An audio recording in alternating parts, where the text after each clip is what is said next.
I Hate Politics is a podcast about a human activity we love to hate. And this is the I Hate Politics candidate interview with Rita Montoya for Montgomery County Board of Education. I'm Sunil Dasgupta, host of I Hate Politics, a podcast about our neighborhoods, workplaces, schools and streets, and our local governments as they function in diverse, democratic, and sometimes divided societies. As part of the show, we have conversations with local, state, and sometimes federal candidates. Rather than ask how they stand on a multitude of issues, these conversations go in depth on a few issues and reveal the character of the candidate. Mail-in ballots for the upcoming May 14th primary are out. Early voting starts May 2nd. The most important local offices on the ballot in Montgomery County are the 3 Board of Education seats. There are no state or county offices being contested.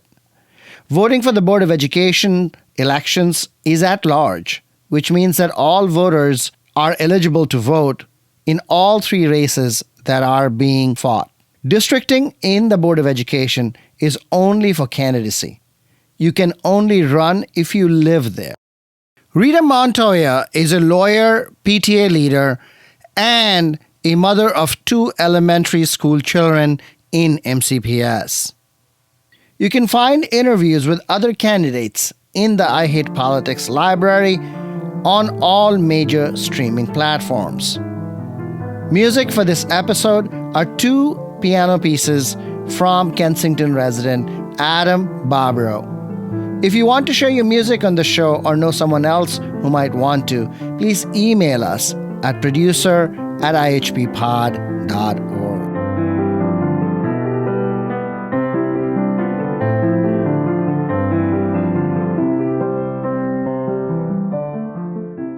Rita Montoya, welcome to I Hate Politics. Thank you so much for having me. I'm excited to be here today.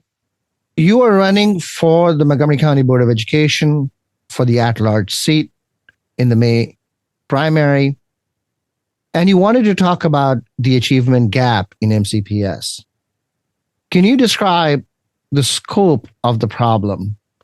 Yes, some groups of our students aren't achieving and performing at the same rates as others. So specifically in MCPS, what we call our special populations, Black, Latino, emerging multilingual learners, free and reduced meals students, and special education students, their proficiency rates and graduation rates are not the same as their Asian and white counterparts.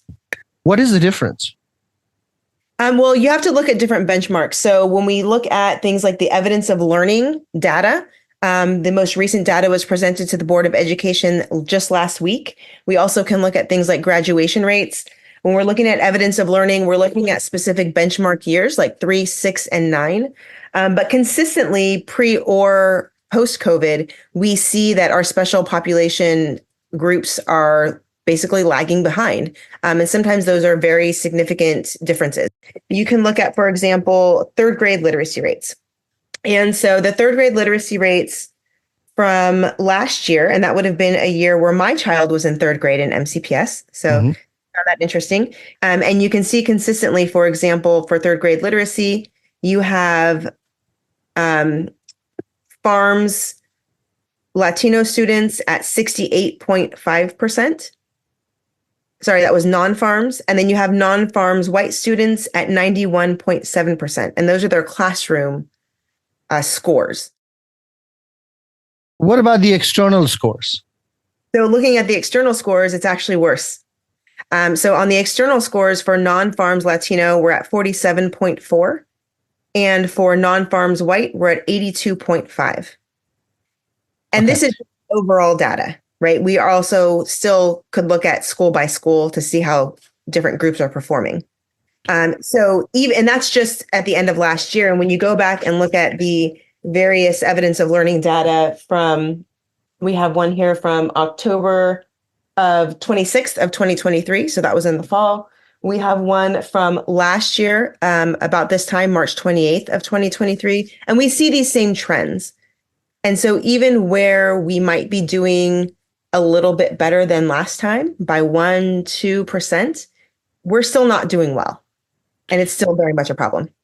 This gap has existed since before the pandemic. I agree. There seems to be some structural issues here rather than just this exogenous variable called the pandemic on which we blame everything. What do you think are the structural issues that are driving this gap?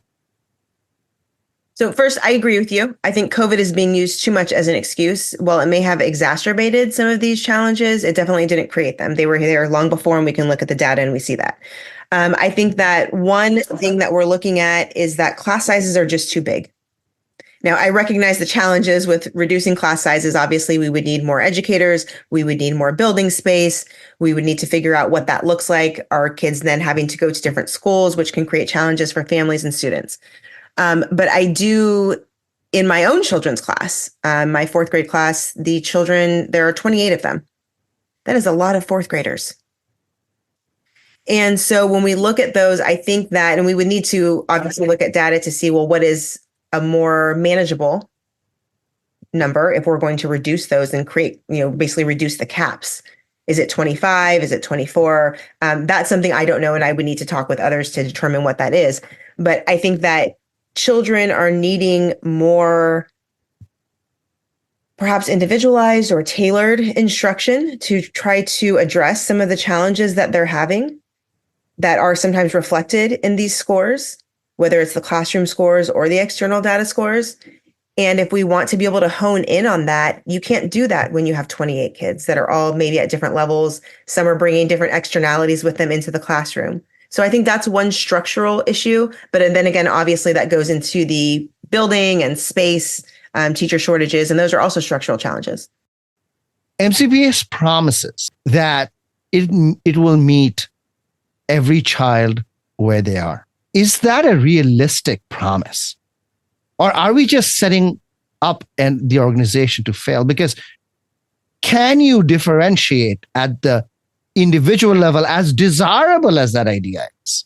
I think it's a very laudable goal, and it's one that I would have as well. And I'm sure many of us do. I don't think, I really think we need to start talking about things in realistic terms. And I think that's part of the challenge is, yes, we want to have these ideals, we want to have goals, and this is what we would like things to look like. But we also need to start dealing with the reality. And I think when we start looking at staff shortages and all of those things, how can we provide that for students at this time? And if we can't, then or at any time, if you're setting up parent expectation or student expectation that you're going to meet every student where they are. And, in reality, it's almost never the case that that promise is fulfilled. You will meet some and you will not meet others. Someone will step up to meet you. But mostly, this is an expectations game that you've set up a completely unrealistic goal of meeting every student where they are. No, I agree. I was actually at the Budget Education Forum on Wednesday, and Councilmember Jawando was there, and Dr. Felder was there.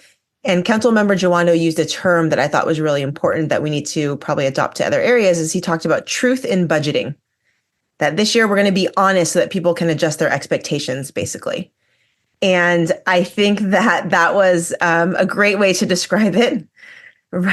And perhaps we need some of that in MCPS because parents, students, teachers, everyone just needs to know what to expect. We all just want to know what's going on in our lives, right? And so as a parent, I can then say, okay, so maybe if your child is kind of middle of the road, that's fine for them. Then maybe they don't need that differentiation and maybe you're okay with that. But if you're not, then you deserve to be able to make a choice also, whether it's, do I need to, if I have the privilege to seek out different schooling? Do I need to find some way to find some resources to get some assistance for my children? And so I agree with you. I think that we, in our quest to want to provide the highest level of quality of education for our families, may be setting up false promises. Look, the money we have is the money we have. We can all keep asking for more money for the budget or saying we need more, or maybe we need to reallocate. But what we have to work with is what we have right now. And so finding ways that we can bring in more support for students, for educators, until we can either get what we need, reallocate, hire more staff. And so that's where I think the community can play a really big role.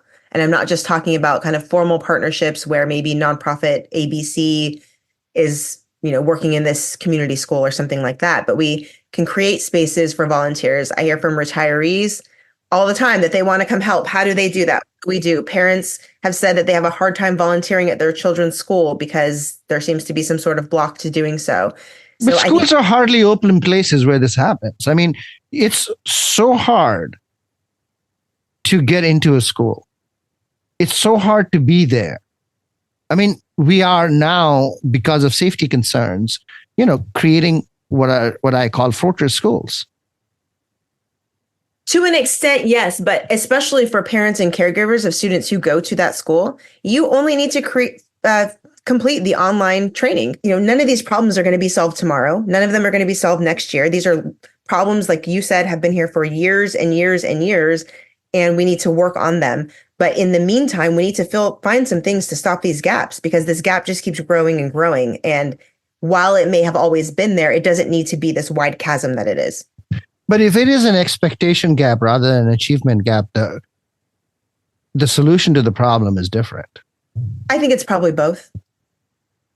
But if you have a child who is not achieving at the rates that we like to see, are you also supposed? Who is we? CPS as a society, we're looking at these proficiency rates and things that the state has decided mean that you're on the track to graduation, right? But if that's your child, are you supposed to then also just say, well, okay, I guess MCPS can't provide my child with what they need, so we're just going to accept that and we're supposed to be okay with that? I don't think that's fair to say either. And on the flip side, I know a family whose child needs enrichment, but they're not going to get it because at third grade, apparently that's not offered, and that's what they were told. And so that child. So that's what I was saying. In reality, MCPS does not meet every student where they are. And yet they make this promise, creating an expectation that they will, and the trust, the achievement gap, the many things that are wrong with MCPS are, in part have to do with making false promises. I would agree, but I don't think that means that we stop working as hard as we can to close that gap as much as we can. Well, we see things in the media for sure, right? We see things about fights and things like that in the high school. When you went to school, there were no fights? When I went to school? Yeah. But I didn't go to public school. Okay. So that's different. I have known school fights to have happened 100 years ago, 50 years ago, 25 years ago, 20 years ago, 10 years ago. I mean, right, exactly. And have they actually increased? Well, I think, we have our current Board of Education poised to put metal detectors in our high schools. That's right. And the only thing changed is guns. And that's, I think, a separate conversation. That speaks to a lot, though. I know, if I was getting ready to go to my day of high school in the morning, and I'm concerned that someone there might have a gun, that's really concerning. And I can appreciate that metal detectors seem like a solution, but are we putting them at every single entrance and exit to the school? Or are we only putting them at the entrances that we think students can go through? Because I've heard from staff that students from inside the building will open up the other entrances for people to come in. Oh, absolutely. That this metal detector at the front entrance is going to keep out weapons is false, right? That's just. Yeah, again, yet another example of the false promise. Exactly. And I haven't looked at the price tag, but they're pretty expensive. I know that when I was in high school, my local area public high school had metal detectors and clear backpacks and things like that. And that was 30 something years ago. That's right. So that's my point, is that that is not going to solve these issues, but it does perhaps make some people feel better about we'll see, we're doing something. But again, those false promises, people need to know. And again, that's at the high school level. There's things happening at middle school. So getting back to your point about students showing up ready to learn, I'm not even sure what that means, actually. I mean, I assume every kid is ready to learn every waking moment. We would hope that's the case, but we know that there are some kids who don't have enough to eat. There are some kids who might not have gotten a great night's sleep because they don't have stable housing. There is discord in homes at times with relationships and things like that. All of that feeds into a student's ability to learn and show up in a good headspace that morning. And that population is growing, you think? Based on what we're looking at things kind of happening in the county based on things that teachers report about behaviors and things like that. It would seem so. Yes, schools are here to focus on learning and teaching the kids, but if they're not able to reach some of the kids because of these societal externalities, then how do we just ignore those? Okay, let's talk about that a little bit. That students are not showing up because they have these problems or because they think they're not learning very much in school. So are you talking about in terms of chronic absenteeism? I mean, do we know and understand if this is to do with the fact that they haven't slept the night before, and that's a serious problem, or students believe that they're not learning very much in school, so why the hell show up? I don't think we have enough data to even know that. And the same thing with graduation rates. Okay, I see that these rates are this, but why? What are the factors that are feeding into this? And these conversations, are we having these? And some could argue, well, how can we talk to absent students about why they're not showing up if they're not showing up? I get that. But it's probably a combination of things. But that's like a backwards argument. And to say that we don't understand why kids are not showing up because they're not showing up. Well, how can we talk to them if they're not showing up? And so these are these conversations that I think we need to start having. We can look at trends. We can make guesses about, we ask non-voters all the time why they don't vote. We do market surveys all the time. I mean, this is they are experts in this. What I'm saying is we need information. We need to be asking the students and families, what are the challenges? What are the barriers? Right? We don't know is it a transportation issue? Is there no one there to get them to school in the morning because maybe so-and-so has to go to, we don't know when we don't engage in these issues, when all we see is these statistics. I looked at the statistics, and you know what is incredible about those statistics? One of the most incredible things about the statistics is that the growth rate of absenteeism is the greatest in non-farms category. The growth rate. Now, farms category has greater overall absenteeism. But if you look at absenteeism now, non-farms category, the growth rate is the highest. And I'm really glad that you brought that up, because I think a lot of times we try to push everything off on equity issues, lack of resources, and that is just not always the case. And when we do that, we do a disservice to the spaces where that is the case. And that's when I talked about academic rigor, standards. If kids don't see a point, then what's the point? Right? People have to feel motivated. They have to feel motivated to go show up in the morning. And, there's a forum where they asked about mental health. And I think we don't talk enough about giving kids a purpose. I'm sorry, but my kids aren't going to school and happy to go there every day because they love, ELA or math. That's just not happening. But you know what he does love? He does love chess club after school. He does love trumpet practice on Thursday mornings. And when we have those days where it's like, I don't want to go to school. Hey, you know what? Trumpets today. Oh, yeah, that's right. Trumpets today. So that's why these extra, we can call them extracurriculars, but these are the things that make kids feel good. Theater, sports, STEM club. I'm on my way to go out to visit in a couple of weeks, Sherwood. They have this really great gardening program that they're finally getting up off the ground, and it's going to hopefully be a full class next year. But are we measuring wrong things then? Why aren't we measuring trumpet? Why aren't we measuring chess club? Achievement, right? What does achievement mean? Exactly. That's my question. That's an incredible insight to this idea of achievement gap, because it says that the way that we imagine achievement is faulty, because the kid's not going to school to do math and science. That's why, yes, let's look at these statistics. Let's compare it between report card grades and assessment grades and all of those things. But for myself personally, and in my own family and our family values, is what does achievement even mean? That's correct. And so why are we not having that conversation? Because when we talk about achievement gap in the context of MCPS, we're always talking about these statistics and what those things mean. And so I think we can't ignore that, because that's a conversation that in the context of education, we're forced to have. But we should also be having a conversation about other ways to measure achievement. And quite frankly, maybe achievement is not the right word, but I don't want to say satisfaction because it makes it seem like this is just some service that we're selling. And I don't believe in that approach, that mindset of things. This is not a business. But we do want to make sure that our kids are coming out not only with this, base level of knowledge and skills that they need to not just function, but thrive in society, but they also need to feel good about themselves. They need to be happy with the direction that they're going in. They need to see that they have a direction. And so I completely agree with you that when we talk about achievement, we should be talking about other things. My child has his, debut concert for his trumpet, and he's just absolutely thrilled. And I can see the joy in his face and how fulfilled he feels as a person. And to me, that is achievement.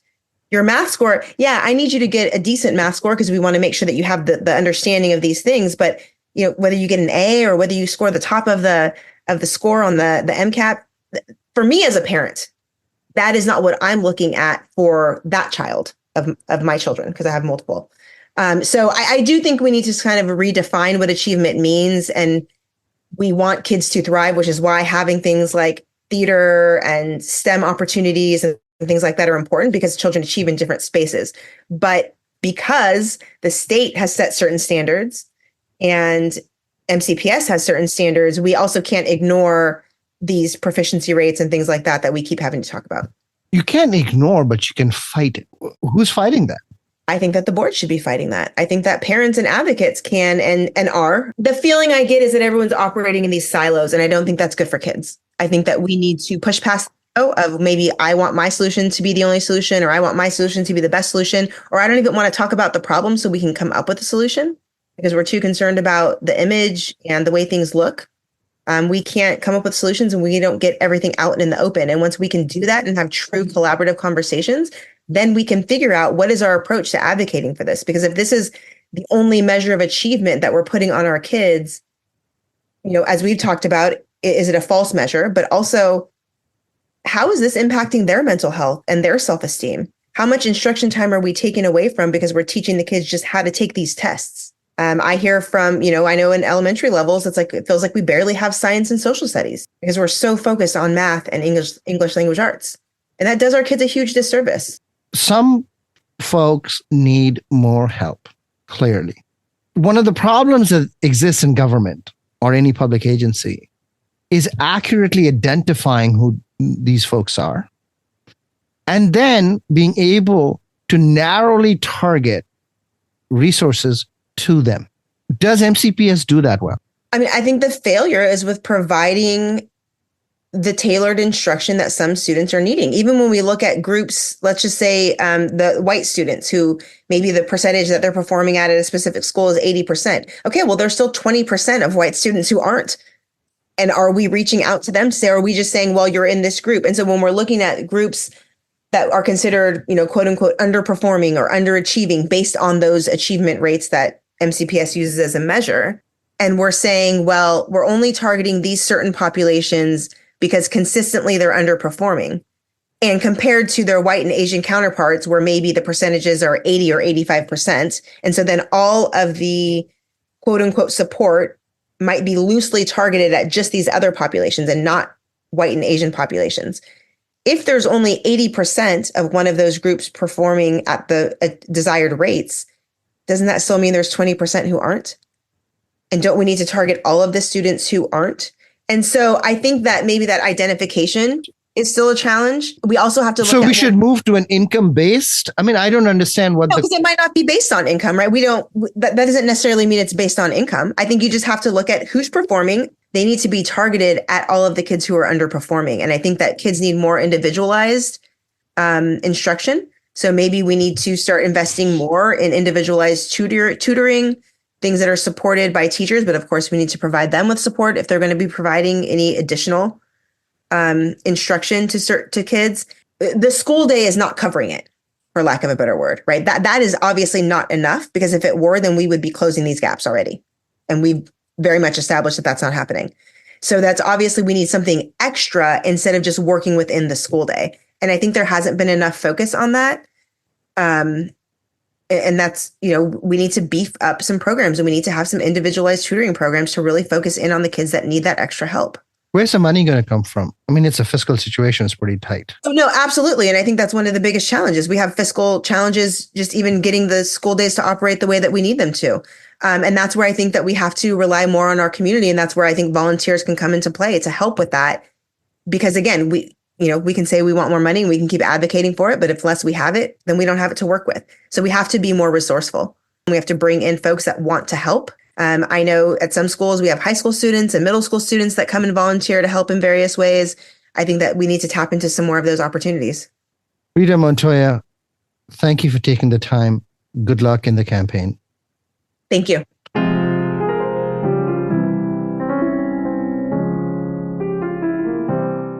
That's PTA leader, lawyer, and public school mom, Rita Montoya, who is running for the at-large seat on the Montgomery County Board of Education. You can find her at Montoya4mcps.com. Please remember that every voter in Montgomery County gets to vote in all Board of Education races. BOE voting is at large. BOE districts are for candidacy alone. This is a big difference between how the County Council and the Board of Education elections work. Music for this episode comes from Kensington resident Adam Bobrow. If you want to share your music on the show or know someone else who might want to, please email us at producer@ihppod.org. I hope you'll listen, like, and share the show as we bring you stories about politics close to you and to your home. See you next time.